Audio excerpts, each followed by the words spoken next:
চট্টগ্রামে তৃতীয় নিলামে ১,৫১,৫৬০ কেজি চা বিক্রি করেছে ন্যাশনাল টি কোম্পানি। শ্রমিকরা আশা করছেন এতে শোধ হবে তাদের বকেয়া মজুরি।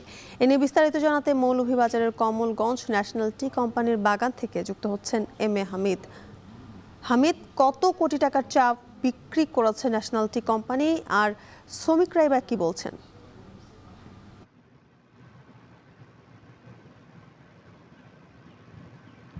জ্যোতিকা, গত কয়েকদিন থেকেই কিন্তু ন্যাশনাল টি কোম্পানি এনটিসির চা বাগানের যে উৎপাদিত চাগুলো ছিল সেগুলো নিলামে সর্বকালের রেকর্ড ভঙ্গ করে বিক্রি হচ্ছে। গত চট্টগ্রামের তৃতীয় নিলামে চা বিক্রি হয়েছে ১,৫১,৫৬০ কেজি, যেটার গড় মূল্য ছিল ২৮৬.৫৯ টাকা, যেখান থেকে ৪,৩৮,০০,০০০ টাকার মতো ৪,৪৮,০০,০০০ টাকার মতো রাজস্ব আদায় হয়েছে। এছাড়াও গতকালকের যে নিলাম ছিল চট্টগ্রামে, সেখানে ১,২২,০০০ কেজি চা পাতা বিক্রি হয়েছে। সেখানে কিন্তু আরেকটু বেশি দামে বিক্রি হয়েছে, যার গড় মূল্য ছিল ২৯৫ টাকা, এবং সেখানে ২,৩৮,০০,০০০ টাকার মতো রাজস্ব আদায় হয়েছে। এবং আমি কথা বলেছিলাম মাধবপুর চা বাগানের ম্যানেজার দীপিন সিংয়ের সাথে। তিনি জানিয়েছেন যে তারা চেষ্টা চালিয়ে যাচ্ছেন প্রতিনিয়ত যাতে চায়ের গুণগত মান ধরে রাখা যায়, এবং গ্রিন টি ওটা 2.5 যে চা পাতাটাতে সেটা সংগ্রহ করে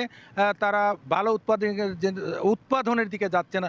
কথা বলেছিলাম এনটিসি কোম্পানির সচিব এ কে আজাদের সাথে। তিনি জানিয়েছেন যে সর্বকালের রেকর্ড ভঙ্গ করে এনটিসি কিন্তু চা উৎপাদন করছে, এবং গত ৩১ জুলাই পর্যন্ত তাদের গত বছরের চেয়ে 25 ভাগ চা বেশি উৎপন্ন হয়েছে, এবং প্রত্যেকটা বাগানের খরচ কমিয়ে দেওয়ার, অতিরিক্ত যে খরচ ছিল সেগুলো কমিয়ে দেওয়ার কারণে তারা লাভের মুখ দেখছেন, এবং চায়ের গুণগত মান ভালো হচ্ছে, উৎপাদন ভালো হচ্ছে, এবং সেখান থেকে রাজস্ব আদায় হচ্ছে। এবং তিনি বলেছেন যে আগে যেখানে ২৮০ টাকার গড়মূল্য ছিল সেখানে এখন ২৮৫ টাকার উপরে বিক্রি করছেন, এবং শ্রমিকরা বলছেন তাদের 4টি মজুরি বাকি আছে আগের, সেগুলো দেওয়ার জন্য। এবং ইতিমধ্যে এখানকার যে কর্মচারী বা রয়েছেন তারা বলেছেন যে এই মাসের মধ্যে একটি তাদের যে বকেয়া মজুরি রয়েছে সেটা দিয়ে দেবেন। এবং পাত্রকলা চা বাগানের পঞ্চায়েত কমিটির সভাপতি কর্মী বলেছেন যে তিনি চাচ্ছিলেন তাদের